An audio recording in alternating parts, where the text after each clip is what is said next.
Hey, good morning. It's 10:01. Let's rock and roll. Welcome to the Hammerdown Podcast, where we put the pedal to the metal and talk trends, tech, and tunes. Today, my guest is Andy Gorski. He's the VP of Sales at SVT, distinguished NIU alumni, as well as distinguished CDW alumni, one of the most interesting men in collaboration. Andy, how are you today, man? I'm doing great, Jay. Thanks for having me on. I'm pretty pumped. Yeah, I'm pretty pumped too. It's good to reconnect with some familiar faces. We've had a long interconnected, intertwined career. My deepest experience working with Andy is he's one of the godfathers of healthcare IT. Him and Jeff Heck started the program at CDW when we were in a pilot. And then we started selling infection control keyboards, and then it was off to the races, and that business is off on its own now. But, give a lot of credit to Jeff Heck and Andy because they programmatically, built it out with the sales teams because, we were all much younger at that point in our career, and we needed someone to come in and more or less give us some structure to go and push the industry forward. So, Andy, why don't you give us a little background and bio and what you're doing today, and then we'll get into the meat of Trends, Tech, and Tunes. All right, sounds good, sir. I'm a Chicagoan. You can tell by the accent. NIU alum. I spend a lot of my time, volunteer with the students there still. I do some charity work. I live in Plainfield, Illinois with my family. Cub fan, Bear fan. That's important to note. Southside Cub fan. Professionally, I started CDW, I think 1 month before you did. I think it was literally 1 month back in 97. In my career, I've led sales teams in corporate healthcare, higher education.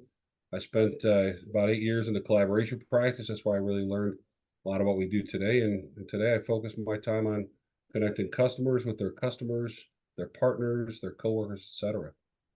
That's awesome. And that's, like I said, Andy is one of the most interesting men in tech, let alone collaboration. So today, one of the trends we're going to talk about is one of the challenges within the collaboration world is how do we pull that data out so that business moves forward, whether it's in the healthcare space or the call center for technology or any of those things, because people want to know some of the rich data behind there, Andy. That's one of the trends that we're seeing. What kind of tools are you seeing as a leader in this space running a firm that deals with collaboration and data? Yeah, absolutely. So I'm going to back up a step and tell you what we do at SVT because not everybody knows. SVT started SportsView Technologies back up almost 70 years ago. Our owner, Josh Shanahan, his grandfather started the company. They started in the horse racing world, simulcasting and broadcasting, and they've evolved through like the casino world, done a lot of casino work, and now we're one of the SCN, the System Contractor News' top 50 integrators in America. We are focused on technology, conference room, auditoriums, video walls, etc. And I'll tell you what, one of the coolest things that this company came up with almost 3 years ago was something to a monitoring and management solution called ProTech Management, and that's what we focus on to help take the data and capture all the data from the 12 different OEMs. We stitch a solution together. We monitor every IP device in a conference room, and then we're able to spit out a whole bunch of cool stuff. So I'll talk about that trend honestly. OEMs today, they all have their own solution for monitoring, but rarely does anybody have a solution that ties it all together. So that's what we do. First, monitoring, we can tell you, solve the biggest issue out there, right? The CIO goes into the conference room, starts a very important meeting, nothing works, right? And you got to wonder whose head rolls at that moment. And that's the guy that needs to talk to me. So our monitoring solution, it'll tell you days before anybody else knows that something's broke, right? Imagine coming into work in the morning and knowing conference room A, B, and C all have problems, get them fixed, get them rebooted, get them started.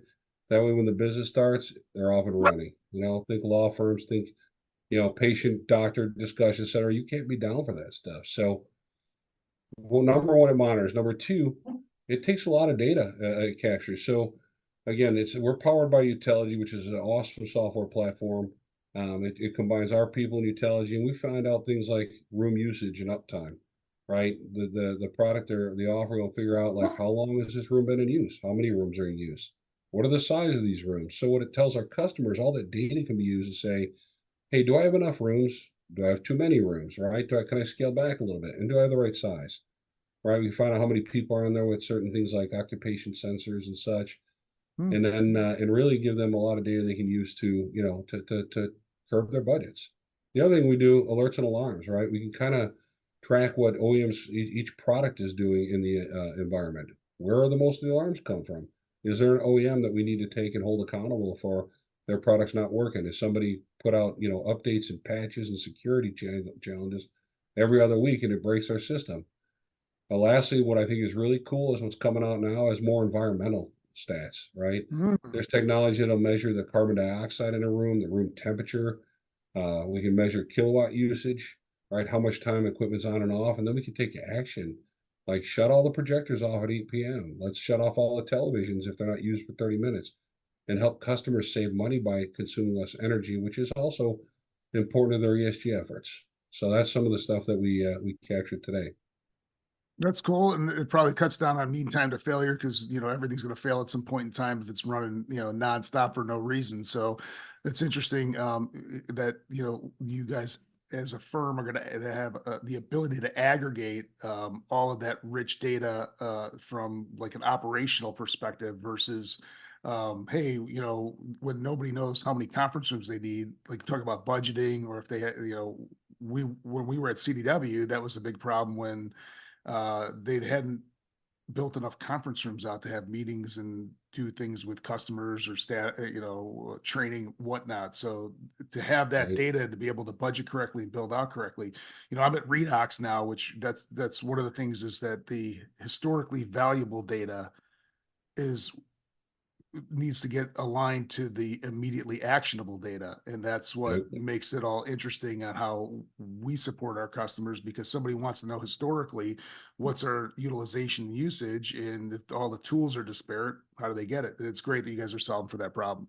Um, it's the increased efficiency. Andy, do you want to speak to, like, is there a certain use case you've had where a customer's like, we've got this level of ROI just by managing our collaboration systems?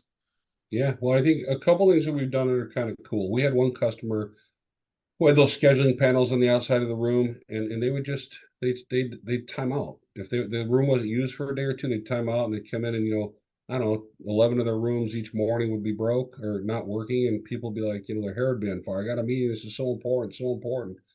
People freak out when things don't work right.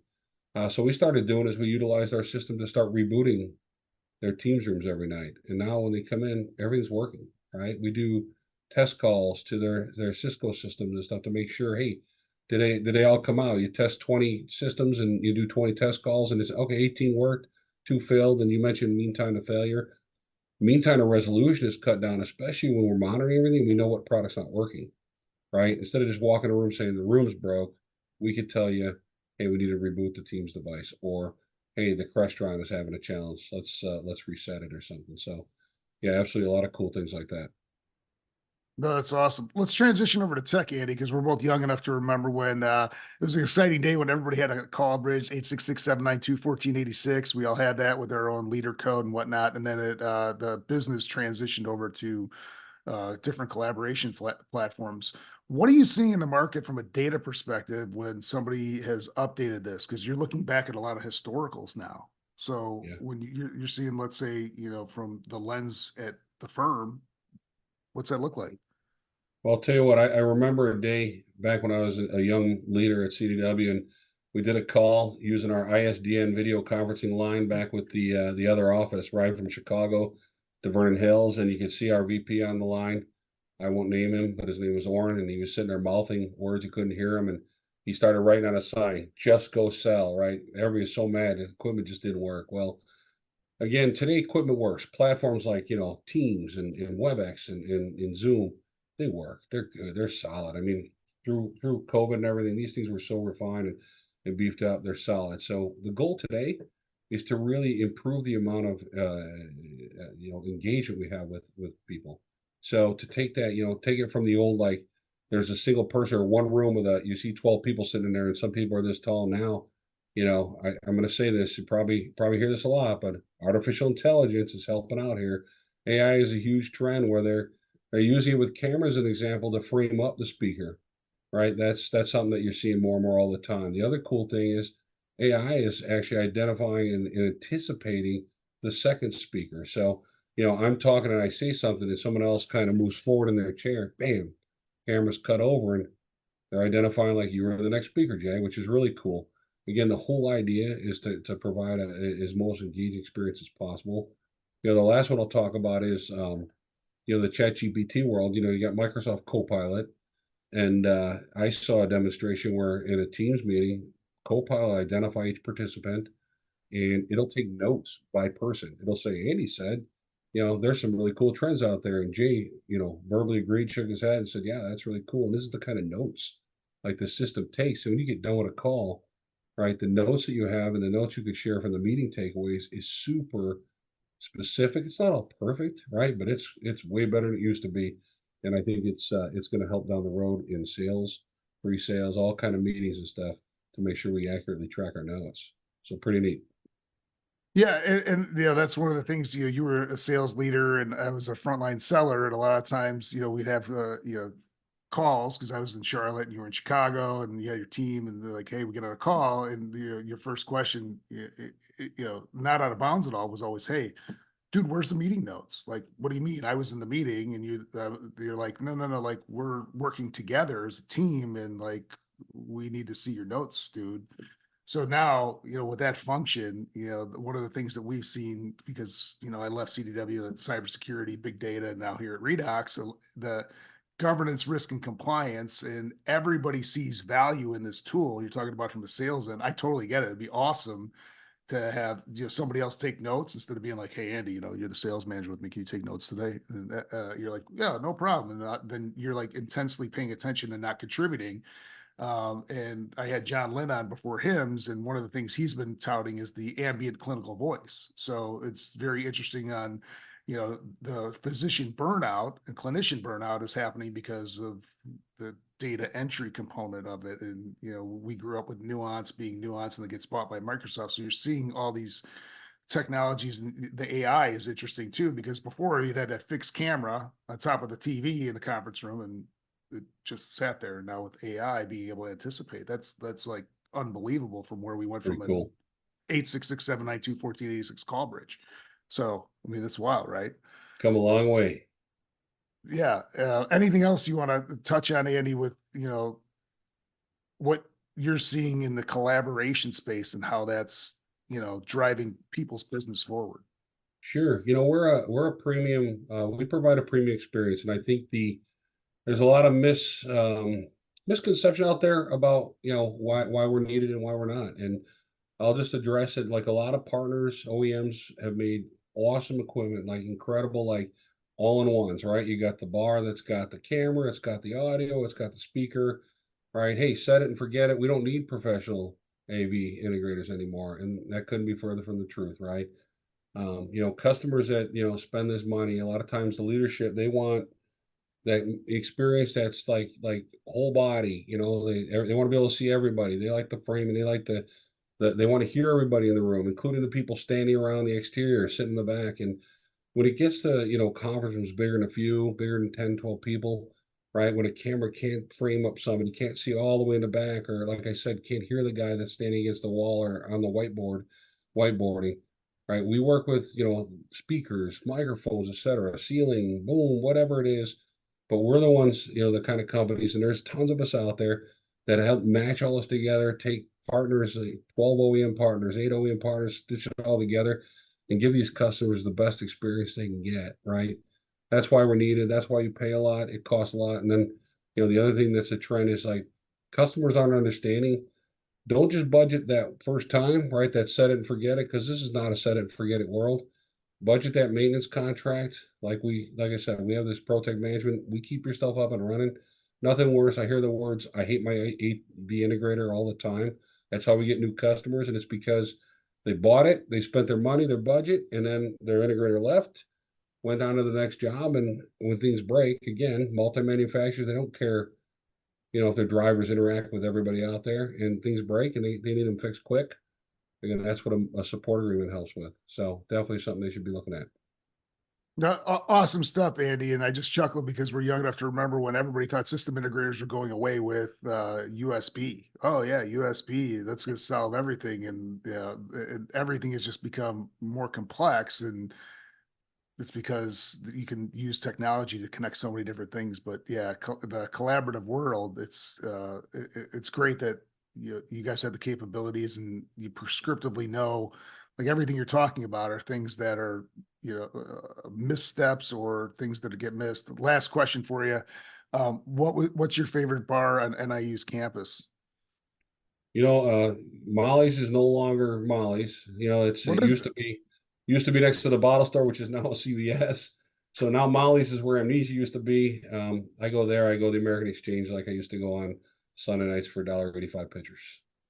Nice. Yeah. Molly's was one of my top two. I frequented the jungle, but Dave Portnoy went and he had pizza at Lord Stanley's a couple months ago. So I chuckled because somebody sent me, said, "Hey, you ever go to Lord Stanley's?" Like, yeah, we went to Lord Stanley's. We wanted to avoid people Or and watch just the hang out. Blackhawks.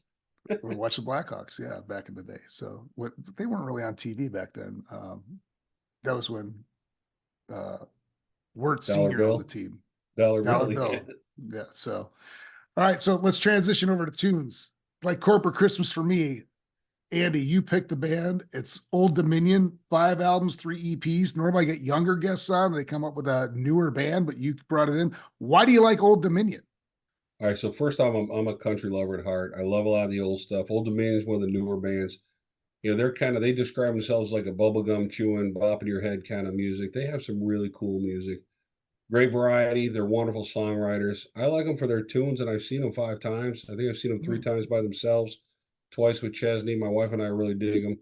But the other reason I love these guys is they actually write songs for other people. They write tons of songs. So Kenny Chesney, Save It for a Rainy Day, Blake Shelton, Sangria. They've mm. written for Keith Urban, Tyler Farr, all kind of different people, and they're super talented, and they just keep coming out with new stuff. It's awesome. Yeah, so it's a new band for me. So you made me do my homework. It was a very enjoyable listen. Just like when I was working in the same crew with you at CDW, you challenged me again. Since you're the guest, we'll do this fantasy football style. What's one tune that you picked off of their roster of hits that ties back into collaboration? I'm going to go with one man band. All right, you Mm, can't be a one man band. There's not mm. one person that solves all problems. There's not one technology that fixes everything. Right? One man band's a cool tune. That was my first pick, so I'll go 2 here on fantasy football style. Collaboration to me is Beer with My Friends. They collaborate with Kenny Chesney, so the multi-vendor environment. And I'm going to give a Redox plug here. Some of the different formats of what data looks like and where the customers want it to go to get those historically valuable insights and turn them into actionable insights now. Beer with My Friends. I think that's a great song by them. I'll take a second one. If we don't collaborate, we go Nowhere Fast. So I'll take that as my second one. Nowhere Nice. Fast. No, nobody wants to go nowhere fast. We want to go somewhere fast. Gorski, I'll give you the last one. Oh, I'm going to go Make It Sweet. Okay. That's it. When you're thinking about, hey, you want to get out there, you want to impress people in your boardroom, you want to do your investor calls, you want to make it, you call SVT and we'll make it sweet for you. Yeah, great story on the firm. How does somebody get a hold of you, Andy? Is it LinkedIn the best place to get a hold of you? LinkedIn's a Twitter? great place. Absolutely. You can find us on our gosvt.com website. I'm actually listed in the phone book too. I'm old school. Yeah, Yellow Pages, right? They give you a 5-star rating on Yelp too. Okay. Listen, thanks for being a great guest. Go Huskies. And thanks for everybody tuning in. Tell your mom, tell your friends, like it, share it. Thanks.